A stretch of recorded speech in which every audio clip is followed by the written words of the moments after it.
And again, everybody, good evening. Good evening. Thank you. Welcome to our first program in North Carolina. Thank you. Thank you. And the reason why we brought this to you is we have been asked by many on social media, where we are very, very common, and Facebook, Twitter, LinkedIn, to provide educational programs. We've been doing this in Florida since February of 2010. Since February of 2010, MS Views and News has hosted more than 90 programs, mainly in the state of Florida. Last year, we did our first program in Atlanta, Georgia.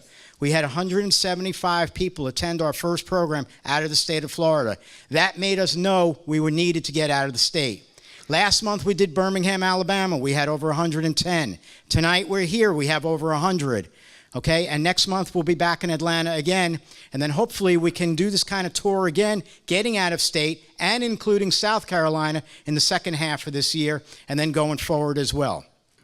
And again, we cannot show that the pharmaceutical companies that this is needed unless we see this in the seminar evaluations. So we do appreciate everything that you do fill out. My name, again, Stuart Schlossman. Many people know me from social media, Blog Talk Radio, things that we're doing. Dr. Oz just named me one of 10 in the country for social media healthcare for multiple sclerosis. MS Views and News, again, we're providing all these educational programs. Why? Because there's a definitive need for education, information, and resources, and this is what we do. Unlike the other MS organizations, they all have their niche, and it's great what they are all doing, but this is, again, what we do, and we're going to continue doing this. Thank you. Tonight's program is made possible by Teva Neuroscience. We'd like to thank Teva Neuroscience, who makes Copaxone, and I want to thank them, and I hope you all do as well. Also, Questcor Pharmaceuticals, who makes the Acthar gel. You'll hear about these drugs from Dr. Jeffrey. In addition to them, we have exhibitors of Accorda Therapeutics. They make Ampera. EMD Serono, who has Rebif and Novantrone, Biogen IDEC, Avanex, Tysabri, and Tecfidera, Genzyme for Aubagio, Novartis, Gilenya, and Crown Plaza. We have to thank them as well for working as hard as they did to make this room possible. Also, I want to thank all of our volunteers, and of course, I have to thank all of you for coming to tonight's program. And so I am, and MS Views, do thank all of you. Thank you. Tonight's program, we have Dr. Jeffrey, who's going to introduce himself, and I'm sure many of you already know who he is. We also have Jessica Thomas from Winston. There we go. So they both came down the nice long drive through I-77 traffic to be here tonight, and I want to really greatly thank both of them for coming down to speak. Dr. Jeffrey will be speaking for 50 minutes, 50. We ask that nobody ask any questions during his talk. If you feel you have something that you're going to want to ask later on, please write it down on the back of your hand if need be, all right? But just make sure that you wait with the questions. After Jessica speaks for 40 minutes, we're then going to do Q&A. We're going to run around the room. Me and Susie Phillips are going to run around the room with microphones. Again, you will not be video recorded, but we will hear your voice because those that are going to watch the program later on are going to hear what you're asking. If by chance somebody should shout out something before we get to you, whoever the question was for is going to repeat the question, but we do ask that you wait for us to get to you with a mic. We will try to be as efficient as possible. I need to lose weight. If you run me around the room, that's great. I will like that, all right? All right. Again, it's being video recorded, so again, we ask you to just, try to refrain on being overly loud with everything going on. Q&A, already spoke about. Sorry, I'm repeating some of these things because I wrote some down and didn't write some down. Before I ask Dr. Jeffrey to come up and speak, I have two support group leaders that are going to say something about their groups. One of them I got to bring this microphone to, and then Susie Phillips is going to speak. Jackie Blue is up first, and I got to bring her the mic. So excuse me, she's going to speak for a short moment. Good evening. My name is Jackie Blue, and I'm a self-help group leader for Fayetteville, Cumberland County. Thank you. We have a transient population with the military there, so we have a support group that ebbs and flows. But now that I'm getting older, I'm finding out that the people around me are getting younger, and we have or will be trying to incorporate their children in our group.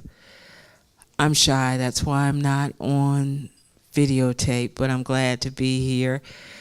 Thank you, Stuart. Bye. Thank you. You could say bye. It's all right. Next, we're going to have Susie Phillips for a brief 90 seconds, if she can hold it to that. Can I put it here? Whatever you'd like. I hate talking behind a microphone. I like freely walking around and talking to people. So bear with me. I am Susie Phillips, and I live in the Lake Norman area, and I run a support group for people, used to be for people with lupus, fibro, and MS. Now it is just MS. We meet the third Friday of every month at Davidson United Methodist Church. And at 10 o'clock till about whenever we leave. It usually lasts till about 11:30 or 12. Whenever you want to show up, whenever you want to leave is fine. I'm not a stickler like Stu is, okay? You said you want to have fun. So I just wanted to say thank y'all for coming. Thanks to Stuart for being here and doing this, because there's not a lot of people that do educational on all the A to Z for MS. So thank y'all. Thank you, Susie. And thank you again for everybody. Jessica's going to come up and introduce herself, because I'll do a horrible job introducing her. And she will come up, she'll introduce herself, come on. And after Q&A, after she speaks, remember, then we're going to do Q&A. Okay, can everyone hear me all right? All right, good evening. I'm just going to call something real quick. My body knows it's 8 o'clock at night almost. I have MS. I can get tired sometimes in the evening. So I'm just going to call it, because if I call it, then I don't have to worry about it. So I'm going to introduce myself. So my name is Jessica Thomas. I have been living with multiple sclerosis for probably about 8.5 years, and I've been working directly with people that are living with multiple sclerosis for about 7.5 years. I worked with the National MS Society for 5 years, and then I went out into private practice on my own, and I'm a mental health therapist specializing in working with people with multiple sclerosis. I do this for 2 reasons. One, I care a lot about MS, and I care a lot about you guys.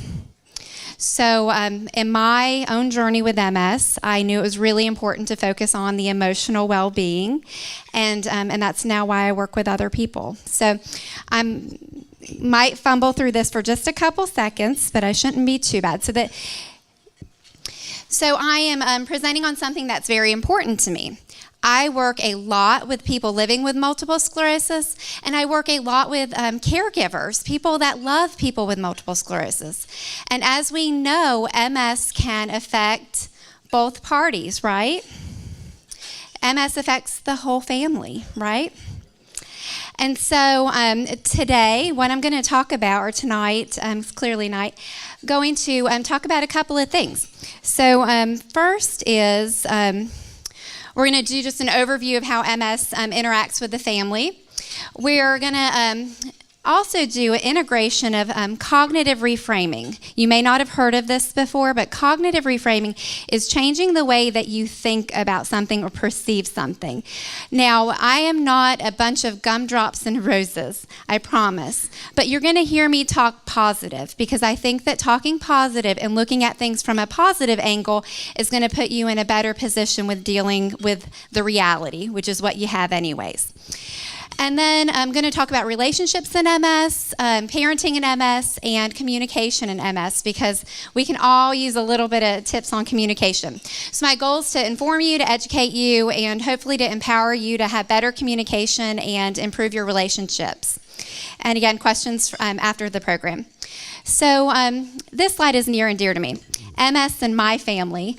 I was diagnosed with multiple sclerosis. I was 26 years old, married less than a year. And I had just gotten into graduate school. I will not tell you the whole detail of it, but I was so worried. My first moments of being diagnosed was I felt sorry for my husband. I felt sorry that he had just married someone that had this disabling disease. So immediately after diagnosis, MS immediately affected me and my perception of my family. So my husband and I, we have a really great relationship. We co-own a mental health facility together. And that's us on the side. We figured out how to move forward with this disease. That doesn't mean it doesn't infect us. It doesn't mean that it doesn't impair some of the things that we want to do, but we have worked really hard to move forward. Life has went on. I've went on to have a son. He is so cute in the middle picture, and he looks nothing like that anymore. He's 6.5, and his name is Jacob. So I can talk about this subject it's near and dear to my heart because I live with MS, and it's in my family. So I'm going to go through these just super quick because I don't want to run out of time. But there's 3 statements that are false and one that is true. Multiple sclerosis only impacts a person living with it. True or false? False. Okay. Not talking about MS will make it easier on the family. False. The divorce rate is higher for married couples with MS. True. Absolutely true. Children with parents with MS have a harder time in school than their peers. That is false. So MS, it's a family affair, right? So how I approach my MS and how I approach working with clients is that everyone in my family has MS. Not literally, right? I don't want them to literally have MS. But my husband shares some of the burdens of the disease. My son shares some of the burdens of the disease. And of course, I share some of the burdens and the actual disease. So when one family member has it, if the family unit takes on MS as a family issue, then it ends up being a lot better. I can tell you that from my professional practice. Physical impacts on the family. So MS can impact the family in multiple ways physically. For some people, they may not be able to participate in certain activities that other family members may be able to participate in. They may not be able to be as spontaneous. It might have to have everything pretty well planned out. And so cognitive reframing for this. So physical impact sometimes is just a part of your family that MS is going to physically impact. So what can you do? So you can schedule things. You can make adjustments. So if someone can't walk around very well, then the possibility, if your family just wants to go to Disneyland or just wants to do something, they just have to do this, then maybe considering a walker or an assisted device like a wheelchair or scooter just to help you get through. There's ways to adapt to physical impacts on the family. Making modifications and then exploring the positive impacts. It's kind of nice sometimes when you're not in a big rush, right? And so you can, if one of you family members are impacted by MS and use a walker or a scooter or a wheelchair or cane, then slow down. It's okay that you take leisurely walks together. It's okay to slow down and enjoy things a little bit differently. It doesn't mean that it's a bad thing. If you present it as it's not a bad thing, it's a cognitive reframing thing. So emotional impact on the family. Dr. Jeffrey talked about this a little bit. So with MS, there can be mood changes. There can be a whole array of feelings. I just put 3 up here. Feelings of frustration, anger, resentment, embarrassment. There's really just a whole slew. But there are some things that we can do for the emotional impact. So a couple things. I would say counseling. When I was diagnosed, I drugged my husband and we went to a counselor for a little bit.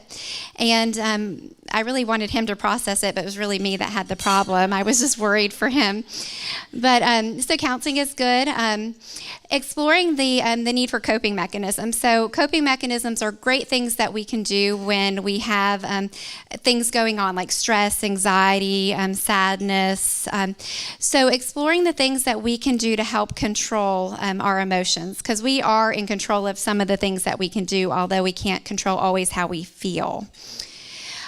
Medications. There's a big stigma with medications, but medications can often really help people when there's an emotional impact on the family.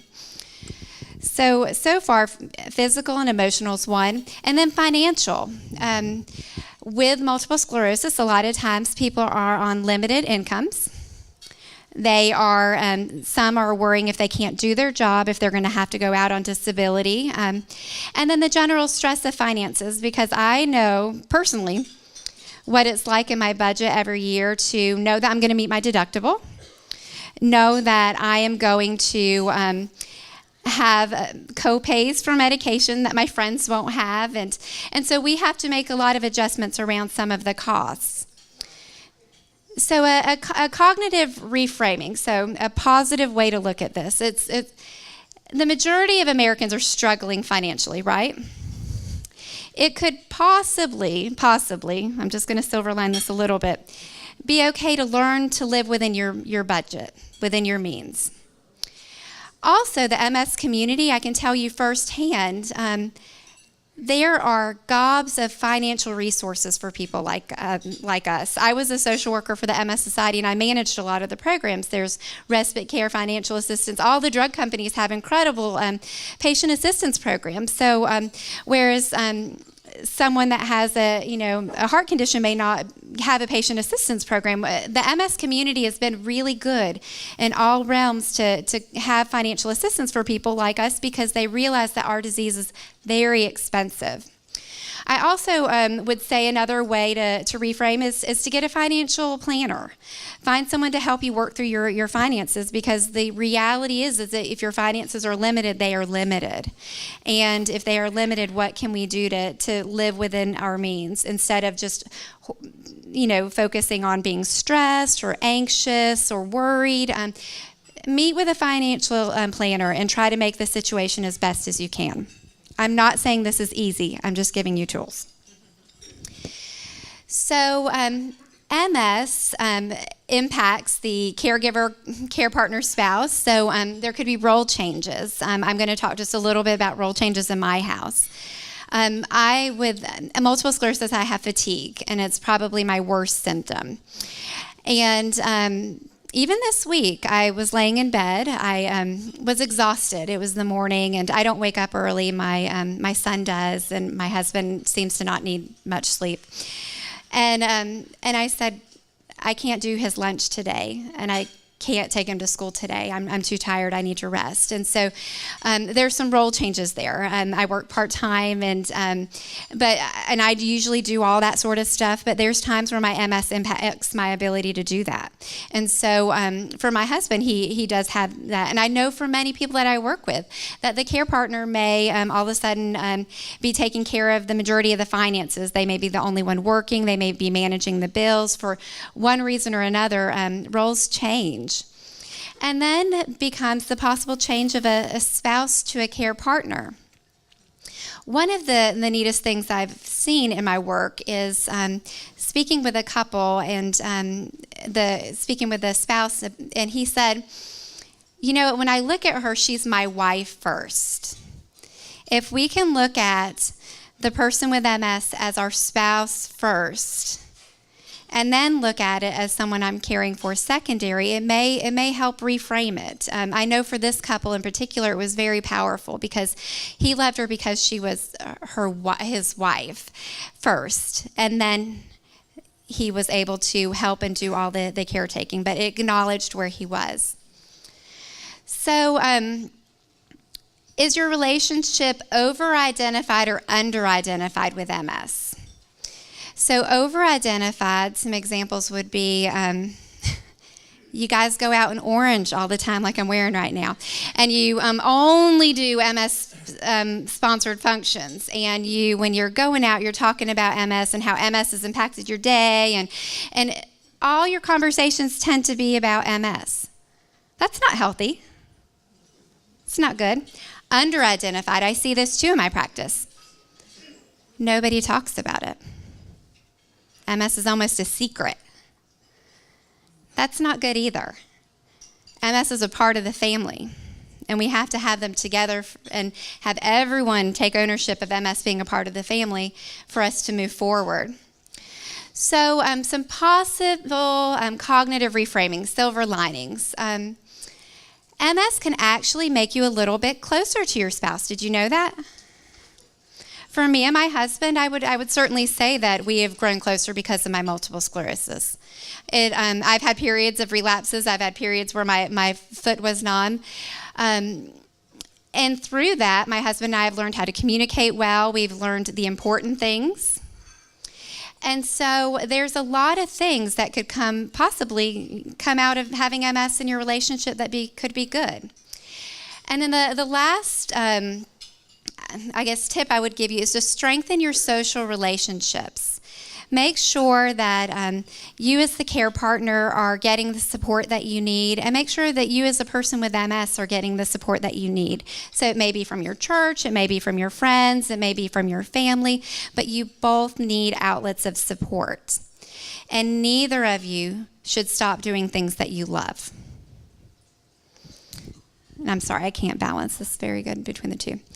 So intimacy in MS. This can be kind of a hard, awkward topic, but it's very, very much an important topic with multiple sclerosis, and it impacts the family, the married couple, or the partners, the spouses, whatever. So intimacy is more than just physical.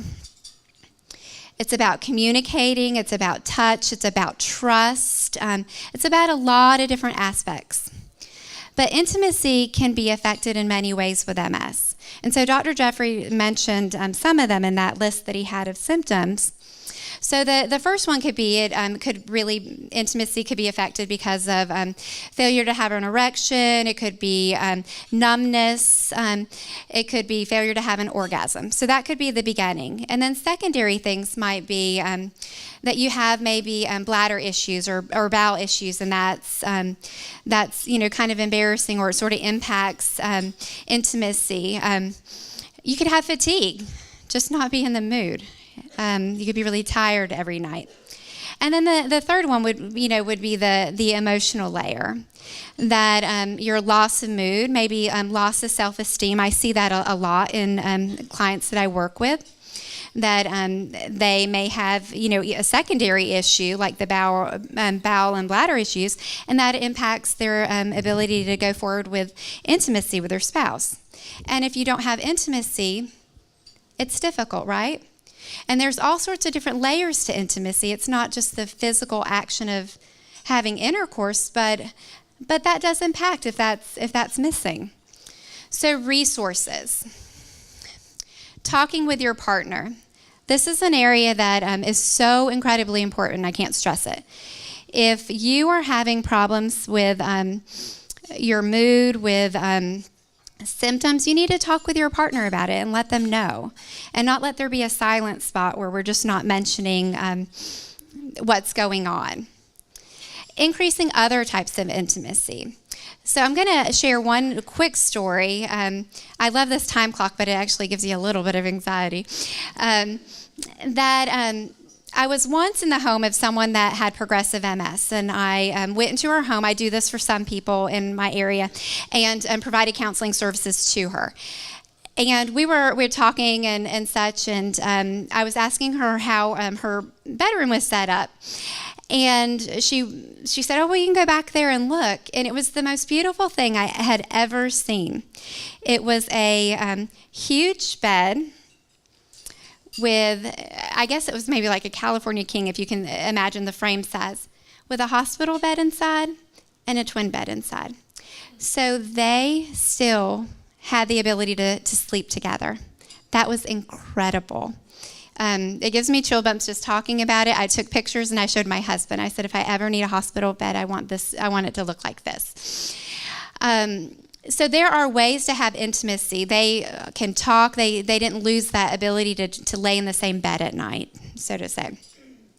So intimacy, again, is about trust and communication. So being open to the possibility that your relationship could be strengthened. And also being very open to information and education that is relevant to sex education with MS, because I feel like that's a topic that can get very embarrassing to talk about and difficult, but there's a lot of resources out there, and it can be a very challenging issue for people. So again, silver lining, you could actually have a better relationship because of something like MS. As a couple, you could actually take advantage of the moment of now. My husband and I are really, really, really focused on the things that we can do together when we can do together, and we celebrate it when we can. And then character qualities. Spouses can be more patient. The person with MS could be more patient, could be more considerate. There's a lot of good character qualities that we get out of this disease. Again, we don't like MS, right? So now we're going to move on to parenting with MS. This is my soft spot. So parenting, it can be a challenge for anyone, with or without MS. It's a tough gig. It's a tough gig. And I a long time ago, did a presentation just on parenting with MS. And one of the standout things, I interviewed a couple friends that have MS and polled them, is that possibly the most difficult thing about having children with MS is the emotional, the mommy guilt, the daddy guilt, the grandma guilt and grandpa guilt even. It's very easy to feel guilty when you're parenting with MS. So that's why it's important to talk with your children about MS. I've seen all ranges of people that talk very openly, and then people that don't mention MS. It's really important to talk to your children about multiple sclerosis. Do I have any parents in here? If you can just raise your hands. Okay, good. Any grandparents? Okay, good. So it's incredibly important to talk to your children. My son, I was very lucky. He was born after I had MS, so that's all he's known. He's known mom to have MS, and he kind of knows it as it is right now, and he knows, of course, because he sees a lot of other people through walks and stuff, how it is for other people. But bringing it up a little bit at a time, trusting your gut, going to programs to teach you information and give you education about working with and talking with your children. There are local organizations here that have had some programs that have been great, and I have no doubt that eventually MS News and Views will probably have something very similar. Expose your children to MS walks, family programs, etc. How many have done that? My son has been walking since he couldn't walk. I did a challenge walk when he was a baby. I think Denise saw him. And it has been incredibly important to me that he has been a part of my process, that he sees what MS is. So it's not as scary. If you see it, it's not as scary. Now, MS is very different for kids. They're a little bit more concrete thinkers when they're younger. And when they're older, they can be a little bit more abstract. So we talk about MS, but we talk about it carefully. And we don't talk about it in a scary way. And I try to simplify it as much as I can with him. And sometimes we don't talk about MS at all. It's just relevant sometimes. It's not relevant sometimes. But he knows it's a part of our family. So how does MS impact children? So I've done a lot of work where I've seen young adults that have had parents with MS. And they are pretty incredible young adults. They have grown up with parents that have had multiple sclerosis and lots of challenges with it. But they are able to be very kind and compassionate and considerate. There's a lot of good character traits that come from living with or growing up with a parent with multiple sclerosis. So it's really important that you educate your children about multiple sclerosis in a very safe way. There's lots of resources out there. And they should feel like MS is a part of their family in a safe way, but not in a caregiving way.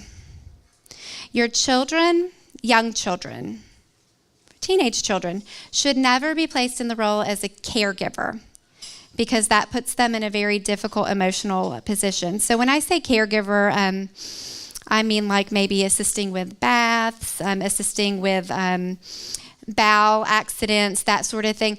It's not appropriate to put your child in that position for healthy development and stuff, and even to cope well with you living with MS. So I just want to say that because I have seen it before. It's just not appropriate, and it never, ever, ever is a good idea to put your child in the place of a caregiver. So celebrating the moments.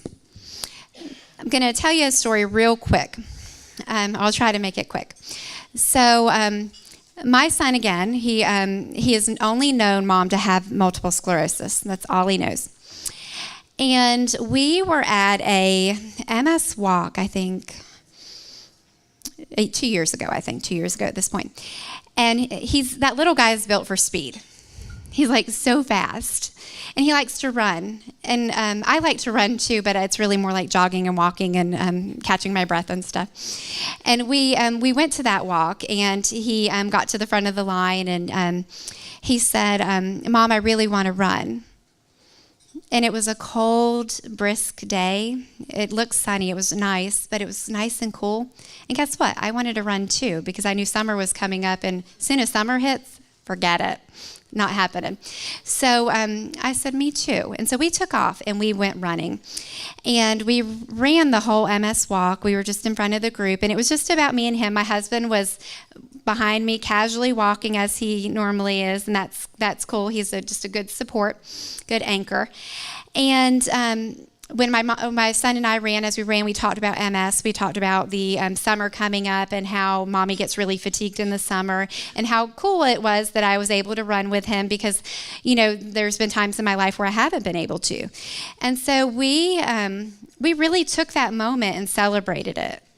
We got back as we finished. He said, Mom, this picture is we won. And I said, we did. We made the best of a moment. Incredibly, incredibly important. There are silver linings to parenting with MS. My son, he knows empathy. I see a lot of other children, they know empathy. Children love to be in the now, right? Children are not too much forward thinkers and thinking, I've got a school and kindergarten tomorrow and I've got to plan for this. No, they like to be in the moment. And so you can actually help them be in the moment and enjoy the good things when they're happening. And being open that there can be something very positive about parenting with MS. It's actually, there are some good things that come out from growing up with a parent with MS. And I can tell you, because I've seen adults that have had parents with MS, and their parents have done it right and integrated the disease into the family. And the adults are well adjusted and good-hearted people. And that's what you want your kids to be, right? So communication. Oh, wow. I touched something. Let's see. Okay, communication. So active listening. Do you guys know what active listening is? Okay. So no hands really came up, but I heard some yeses. So making sure that you guys are really listening to the other person, that you're in tune, that you don't have your iPhone in one hand as your spouse is talking about something, that you are making eye contact, that you're able to say, okay, well, I see that you're kind of upset because you had to do extra things today. I'm sorry. I know that must have been frustrating. Openly communicating. This is incredibly important, but incredibly hard, because we harbor a lot of feelings about guilt sometimes. Caregivers can feel angry and then feel guilty that they feel angry. It's very common. It's important for us to communicate our feelings in a nice, respectful way to our spouses, because we owe it to them. They're our family members, right? And we need each other. We need each other, so it's incredibly important. Instead of using I statements, using I statements instead of you, because you want to have ownership of your own feelings and not put them onto somebody else. So when you blah, blah, blah, blah, blah, blah, blah, not good. I really wish, or I felt bad when we argued the other night. Just making sure that you're reflecting back on your feelings, because they're your feelings. Problem solve together. So if there's a problem that multiple sclerosis is giving you, that you are coming together as a team and coming up with a solution. And so this is when my husband, this is how he and I do, and I talk to clients about this because I think it's very healthy. We create an open talk time. So my husband and I will lay in our bed, and not every night to talk about stuff, but we will just have like an open floor. And so in this open floor talk time, we freely share information, we problem solve, we communicate our feelings, and the other person will not get mad. It's not about that. It's about problem solving. It's about us being team members. And so I encourage for you and your spouse to do that, to sit down, talk, find it doesn't have to be in your bed. Maybe it's over coffee in the morning once a week. Whatever you need to do to sit down and talk about things together. So the next thing I'm going to talk about is the circle of trust. And this is so important, and it can apply to a lot of different situations. So you have the trust, and so I'm just going to kind of walk through an issue with a spouse. So with a spouse, your spouse is concerned, or your spouse has been so worried because he feels like you have been extra edgy and your MS has been funny and you've been walking funny, and your spouse is just worried. And then you are worried that your spouse is worried, but you guys aren't talking about it. So in the circle of trust, what happens essentially is you and your spouse have an agreement. And I have this agreement with my husband, that if something is bothering me that bad, I'm going to let him know. And in the meantime, he's not allowed to worry. He's not allowed to stress out about it. And if he is worrying about something, he needs to let me know. So there's none of this invisible worrying. There's more communicating. So you and your spouse, or you and your friend, you're clear that when something is that important, you're going to let them know, and then that's when they can worry, and they can worry with you. It's harder, easier said than done, right? But you've got to come up with an agreement, because if you don't, there's all this unnecessary communication going on, all this unnecessary stuff, and it's not healthy. We have one life. Let's live it and be happy, and do all that we can do in this time, and not spend it worrying. So if you have this circle of trust, so then what happens is, so if you have that kind of contract, you come back and you guys deal with things, and then you have trust. And so there's no underlying worrying or confusion, because you're communicating clearly about the issues, and you know that you fully can trust that your spouse is going to accept what you say when you say it. And your spouse is going to, the person with MS is going to be able to accept that there's no other worry going on. So I don't know if that totally makes sense, but I can tell you that if you learn and have a contract with communication about issues with people, you can have better relationships with your friends with this. You can talk with coworkers, your boss. If your boss is super worried about your ability to do your job, if you communicate with them and say, I will let you know if my MS is impacting my ability to do certain things, then they may take off some unnecessary stress and pressure. Your spouse, the circle of trust is incredibly important. And then with your children, think how important this is. I don't want my son to spend 5 minutes worrying over me if he doesn't need to. I only want him, my job's to protect him, right? I only want him to worry if it's necessary. And so I have a trust circle with him too, that we don't worry about mom's ability to do things, because if I can't, I'm going to let him know. We have a circle of trust about fatigue. If I can't do something because I'm so tired, then I'll let him know. But guess what? He believes me when that happens. He doesn't get mad at me because he realizes that if Mom told me that she's really tired, that means she's really tired because she doesn't say it all the time. So in end, this is my favorite quote. Do not let the perfect be the enemy of the good. There is going to be no perfect relationship at all, ever. Doesn't exist. You can have a lot of good and celebrate the good that you have and not let the perfect become the enemy of it. So don't let your ideal of how it should be ruin that it's actually kind of okay.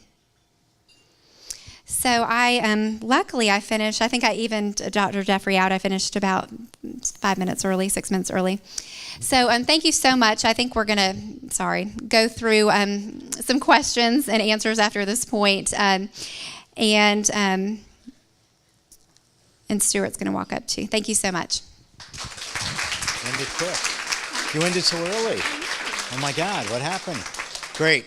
All right, Susie, can you grab a microphone and let's go around the room? By the way, you have questions, just say your question, and between the two speakers, they'll figure out who's to answer, okay? Because I'm not going to ask you each one. Who's got a question? Let's start. Okay, we'll start right here. At what age? I really agree with what you're saying about let your kids know and talk to your family. At what age do you think it's appropriate to start talking to your children or grandchildren about MS? From the beginning. So after I had my son, the first medicine that I was taking was an injectable medicine. And it was, my son was so young, he had no idea. But I started by taking injections, not on purpose in front of him, but it was just kind of integrated at where I took it that he was sort of around.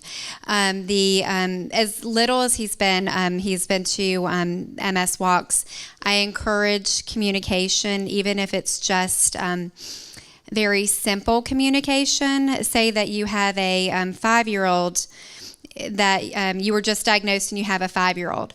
And so one of the tools that I use with my son is he has an anatomy book that he really likes, and he's not like super smart. He's a good kid, good kid. And I think I'm out of the space that I need to be in to talk. But he has this anatomy book, and in it there's a part with the brain, and it has like the myelin, and it talks about the function of the myelin. And I said, what's really cool is your myelin works super good. So your brain sends messages to your body, and it works really, really fast. Where mommy's myelin is a little bit broken.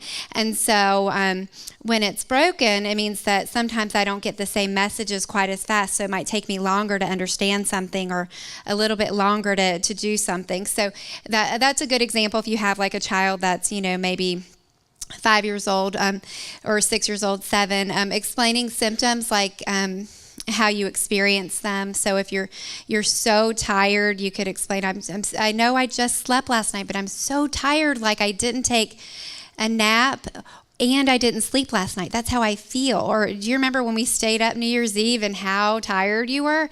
That's how I feel right now, because my body does that sometimes with MS. But the good thing is when I get some rest, it's like an energy bank account, and then I feel better, and then I'm able to do some things, and that's why it's good to rest. So that's kind of maybe for the 5 to 7-year-old. But my son is early. Don't let MS be a secret or a surprise. It's okay, and it can be safe. Question here. Jessica, you're going to be on a roll now. Kind of twofold, if you will, two questions. One, first, as far as like relationships, possibly, relationships with friends and stuff, where some things you might have to do differently, or things have changed, and you might be able to do one thing, that time, but the next time you might have to say, you know what, I can't do it. So if you could just kind of speak a little bit about that, as well as in the family in general as well. Specific, I'm glad this woman had asked that question about when should you, tell children and stuff.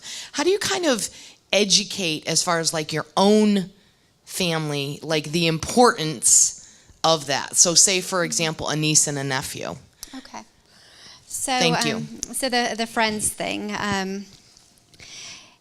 It's hard to describe some symptoms when they're invisible. And so I'm just going to put that out there, that it can be very, very difficult. Fatigue, one. So if for any females that have friends that are childbearing age, when they start complaining about their first trimester, say, double that. That's how I feel, because that's what fatigue feels like.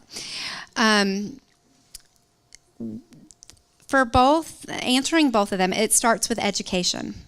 So educating your friends, bringing them to MS walks, giving them a little bit of information about fatigue. If they love you, they're going to want to learn a little bit, even if it's just a little bit at a time. And it's incredibly important for them to get that information so they can know what they know, and so they can support you in the best way that they can. It's really important to have an open dialogue with your friend and say, I need to remove guilt from myself. So if I tell you that I'm so tired that I cannot go to Bunko, I don't know if you guys know what Bunko is. It's like a dice game I play with my girlfriends. If I say I'm too tired to go to Bunko, in my heart, I am too tired to go to Bunko. So I'm not going to feel guilty that I told you, because you know if I told you I'm that tired. Does that make sense? That's that circle of trust sort of again. And then for nieces and nephews, I would definitely say openly talking about MS, not overly talking about it, but openly talking about it. There are some really great resources for children. And then I encourage you to bring them to events and be with other people that, have kids that have MS, or have, other nieces and nephews that have MS. Just integrate the acceptance that this is kind of a normal family. Did that answer? Yes. Okay. Question here. Hi.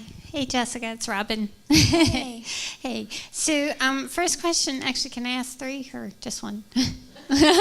Well, one for Dr. Jeffrey, one for Jessica, and then one for you. So, Dr. Jeffrey, I think when you were talking about the stem cell, the chemo with the stem cell, was that the hematopoietic stem cell? Yeah, that's the hematopoietic stem cell transplant. Yes, I messed that word up. I'm sorry. But I actually have been monitoring an online community of social media community of MSers getting that treatment done, and they're getting the procedure done out of the country, and it seems to be going very, very well for them. I would be very careful about that, because, the ones that are done outside of the country, unless, for the most part, if they're done like in Costa Rica or Mexico, those are not real stem cell transplants. They're the ones being done in Russia, India, Germany, Israel, and now I believe Italy. It would depend on which group is doing them. So what I can tell you is that there's a lot of quack stem cell transplants. The procedure is done in this country, and it's done as a legitimate procedure. It's done in the context of a clinical trial. There does appear to be some benefit in that inflammatory disease activity is greatly reduced following the stem cell transplant, but progression of disability is not reduced. And eventually, they do have recrudescence of inflammatory disease on the MRI, but it does slow things down for a period of about 5 years. Now, if they're done in another country, if they're done in Costa Rica or Mexico, I guarantee they're not doing a real stem cell transplant. If they're done in Germany, they may well be doing a real stem cell transplant. You'd have to look up and make sure that it's being done in a university setting. You also have to be very careful about what you get online, because, if you have your fake stem cell transplants in Costa Rica and you want a lot of people to get interested in it, you start posting fake message boards where supposed patients are talking about it a lot. So I'd be really, really careful. Even if we were talking about a real live stem cell, hematopoietic stem cell transplant, it's not something I would recommend. You would be much better off going with a standard therapy, because what happens is that once you've been exposed to those chemotherapies, they actually have permanent effects on your immune system. So anybody who's been exposed to something like Imuran or Novantrone, they have a much higher risk of PML than somebody who's never been exposed to that. And the effects are cumulative with each additional immunosuppressive agent that you're exposed to. Mm-hmm. Okay. And then my next question is for Jessica. When you talk about talking to the family, I know that when I talked to my nieces about what was going on with me, because at that time I was very sick and I couldn't walk, they were visibly upset. So how do you manage that? Because even though I was kind of making it really light and really gentle, the fact that I couldn't go to the amusement park with them, like they just couldn't grasp it. Unfortunately, sometimes MS can do that, right? It can rob great experiences with your family members and children. And sometimes you can't get by that your feet are not working or that you're not able to do something. And the best way I would think to handle that would be to be honest with them that you're having an active MS relapse, that your relapse is very angry. Child-friendly words. Your MS is very angry, and you're going to be working with your doctor to make it less angry. But right now, what it means when it's angry is that my feet don't move as good. My son knows when my MS gets angry, my foot can get a little bit numb. So we know that, and so we just have safe words that we talk about. But it can be very difficult. This is not an easy game. Living with MS, and when it's hard, sometimes you're in a difficult position. But being honest always wins. Question. Dr. Jeffrey, what's your opinion on estriol and using it with another compound or by itself? Okay, so there was a recent study presented just last week at the Academy of Neurology meetings, and basically it was very unimpressive. So it was estriol plus Copaxone versus placebo plus Copaxone. And, they seemed to show a decrease in the relapse rate, but when you looked at the MRI, there was no difference at all between estriol and placebo. And what that tells me is that basically there was investigator bias that brought about the decrease in the relapse rate. So I would not go anywhere near it. A lot of potential adverse events associated with estrogen therapies.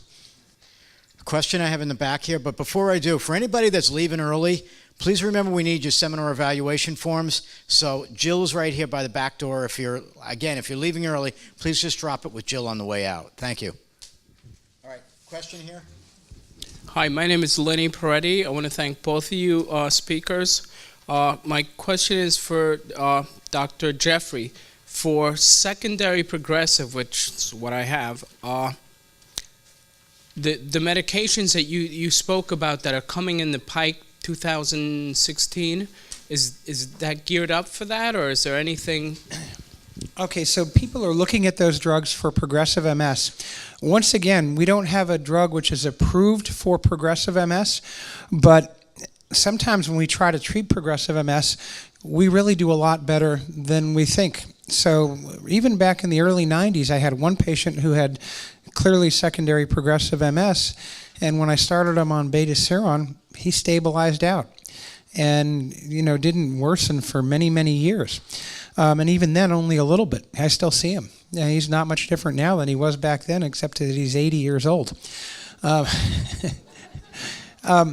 So even more recently, I treated a patient with secondary progressive MS very clearly, and I treated him with Tysabri, and it took about 7 or 8 months, but he actually got better. His strength actually improved and his walking improved. So just because we don't have a medication that's approved by the FDA for secondary progressive MS doesn't mean we can't do anything. We can. Okay, all right, thank you. That's what I was going to ask you about Tysabri, which I'm not on, if that's something that would be considered for secondary progressive. Absolutely. Anybody we would consider Tysabri for anybody with worsening MS. Question here. Okay, we only have like another 10 minutes of questions because it is getting late. I know a lot of people want to get out of here. Yeah, it's 8:45 now. I'm going to turn into a pumpkin. So I'm thinking 10 more minutes if you're okay with that. Okay. Yeah. Well, I will assure you that mine will not take more than 10 minutes. Go ahead. But my question is, can you speak a little bit about remission? What is the potential for it to happen? Okay. What is the hope for that? All right. And So also, let me- when is it indicated for a patient too? Okay, so what remission is, and this is probably one of the biggest misnomers. It sounds like when we talk about remission that people are better and they're back to normal and not having any symptoms, and that's not really remission. So remission is in between the attacks. So if, let's say somebody has a clinical attack, and let's say their right leg gets real weak, and let's say it gets a little bit better, but it's still weak and they have trouble walking, but then they're not having anything new aside from that leg weakness, that's considered remission. So remission doesn't mean that you're better, and it doesn't mean that the symptoms go away. So when people are in remission, they still have lots of trouble with fatigue, occasional numbness and tingling, memory problems, and we say they're in remission because their disease is not actively worsening during that time, but it doesn't mean they're better, okay? So that's what we mean when we say remission. There's a study being done at Northwestern with stem cells. Do you have any opinion on that? Yeah, that's the stem cell. That's the legitimate stem cell transplant that's hematopoietic that I think Bruce Cohen at Northwestern in Chicago is doing. And so I know Bruce quite well. We're good friends. They studied it, and they're among the ones who have published papers showing that, after about people still progress after the stem cell transplant, and after about 5 years, the inflammatory disease activity can recrudesce. You see, all that was based on the thought that MS is autoimmune. If MS is autoimmune and you drastically reset the immune system, then that should work. But let me tell you another story. So there's another type of a stem cell transplant, not a stem cell, bone marrow transplant, which is called an allogeneic bone marrow transplant. And this is done for people who have leukemia.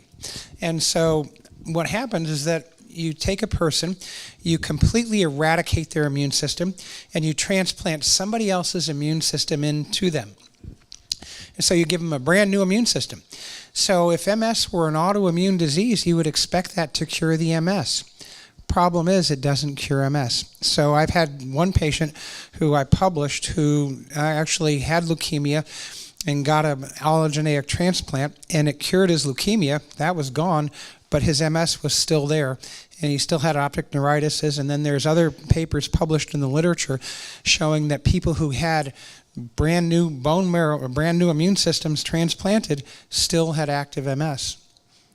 So when you think, okay, why is that? Well, it really leads you to question whether MS is an autoimmune disease. And what it tells you, if there's something abnormal in the nervous system, any competent immune system will attack it. And I think that's what is happening in MS. Okay, we have time for 3 more questions, and that's it. Pamela? Yes. Hey, How are great. you? Good to see you. Good to All see right. you too. Question for you and a question for Jessica. Okay, Jessica, adults. You've been talking about language for children, but what about language for adults? When you talk about your peers or people in your immediate community, because especially when you tell them, I feel tired, they say, oh, I feel tired too. Yeah. Hey, I feel tired too. Because they're not understanding, which, I didn't feel washed. Oh, I feel washed out too. Mm-hmm. So what are some of the languages that we can get them to understand where you're coming from? Otherwise, you get frustrated with them. You say, oh, I'm just going to X you out and go somewhere else. Okay, so my advice, one, to be funny, don't talk to them like they're kids. Don't use the other examples I had, but tell them my tired is not your kind of tired. And I wish you understood what I was saying, but my tired is not your kind of tired. Maybe if you can remember a time in your life where you had the flu and someone in your family member passed away, or just something where they had grief and something horrible happened, maybe it could be a little bit similar. But your tired is not the same. And it's okay to say that. It's okay that they want to identify with you and they want to say, oh, I'm really tired too, or I've had a long day and, I mess up words. but it's different. The best thing that you can do is what the best thing you can do for yourself is give yourself information, right? That's the best thing that you can do with living with multiple sclerosis is educate yourself so you're not scared and you know how to move forward. And the best thing that you can do for your friends is provide them with resources, with information in language that is okay for adults to have, which is what you have all around here, available to you. And if they love you, they're going to read it, and they may actually ask you what it's like for you. And the other question is for Dr. Jeffrey. And I know maybe some other people have asked this question, but when you taking MS medications, but you also prescribe to them steroids, and the safety in that. Because some neurologists say, oh, you can't do that. I'm going, well, my doctor does. So the answer is, the safety about steroids. So when we treat a relapse, and this is kind of important, what happens in a relapse is you have new inflammation in a strategic location in your nervous system. And that inflammation is doing damage to the nervous system. Longer that inflammation goes on, the more damage you have. So what the steroids do, and really the only thing they do, is they shut down the inflammation. You stop the inflammation and you stop the damage from progressing. So the quicker you do that, the better, because it's much easier to recover from less damage than it is from more damage. That being said, steroids are kind of a pain. They have a lot of side effects. Most of them are pretty transient. You're only on them for 2 weeks. Okay, so it's not a long-term steroid, just for 2 weeks. So typically what happens is that most people want to eat everything in sight and everything tastes like metal and they can't sleep, so we have to give them something to help them sleep, and it upsets their stomachs, so we put people on Prilosec. Rarely, steroids can cause something known as aseptic necrosis. So in my patients, I warn them every time I put them on steroids that this can happen. And aseptic necrosis happens where the joint or the portion of the bone just kind of dies. And it can be very serious. If it happens in the hip, which is the most common location, it can require a hip replacement. The risk is about 1 in 1,000 to 1 in 2,500, but I do have people who've had aseptic necrosis, and it is no fun. If somebody has a history of aseptic necrosis, there is a drug that you can use which is called ACTH, and that will work like a steroid, although it's not a steroid, and it won't make the aseptic necrosis worse. The only problem with that drug, and the sponsor was here tonight, is that it cost about $30,000 for a dose regimen. Okay, so there's no earthly excuse for that price. And I've been quoted in the Wall Street Journal, talking about that. But that's the only drug we have that will work in place of a steroid. Back here is a question. LDN as an alternative medicine has been around for 1,000 years, I think, with a lot of pluses and minuses from folks. So low-dose naltrexone, LDN, has been studied in a couple of double-blind clinical trials that were well-controlled. And you do a double-blind so the patient doesn't know, what that means is that the patient doesn't know what they're getting, and neither does the doctor. Okay, and then their biases can't possibly affect the results because they don't know if the patient's getting a placebo or the real thing, and the patient doesn't know if they're on the placebo or the real thing. So the two studies that were done in very reputable MS centers, one in Milan, Italy, and one in San Francisco, California. Both of the studies showed that patients who got the low-dose naltrexone actually had a little bit less pain and a little bit less fatigue, but other than that, it didn't do a darn thing. Okay? So that is the truth for low-dose naltrexone, and we were all very surprised by the results because we really didn't think it did anything at all until those studies came out. I'm going to ask a quick question before our friend here of Jessica. Jessica, sometimes with friends you just have to say, "You're not my friend anymore," and move on, because you can't worry about what that friend thinks about, or even people in your family. You have to take care of you, and sometimes you have to cut the. So silver lining. Silver lining. So where's the question? Well, I guess I was making a point. So a Sorry. silver lining is it's true. So one thing you will get from MS is you will get to see the depth of the relationships that you have. You will find out who are your good friends, who love you, who accept you, who try to understand. Same with spouses and same with family members. Relationships are messy. And MS at least can bring to the surface your positive relationships and your healthy relationships and your negative ones. And then you get to decide what you're going to do with them. Get rid of the negative ones. Okay, last question, I'm sorry. What are your thoughts on getting a CCSVI procedure? Okay, the CCSVI procedure, that is also quack medicine. I would absolutely not get the CCSVI procedure. So since that came out, there have been multiple studies showing that it does absolutely nothing. Even when it came out, most of us in the MS community said this is a bunch of garbage. The reason being, there are people who have venous occlusions called a venous sinus thrombosis. They don't get white matter lesions. There are people who have neck surgeries where the veins are in their neck are ligated. They don't get MS lesions. I mean, there's just a whole slew of reasons we never believed it to start with, and it was like the modern day snake oil. You know, I told people, yeah, you're much better off getting your mercury fillings removed. So thank you everybody for coming down, and for whomever still may have a question for one of the speakers, if you will send it to me by email, then I will forward it to whichever one it belongs to, and I'll have them respond directly to you if that's okay with both of you. Is that okay with both of you? Yeah. Okay, that's good. Remember, he said that. So if you don't get an email from him, he said that.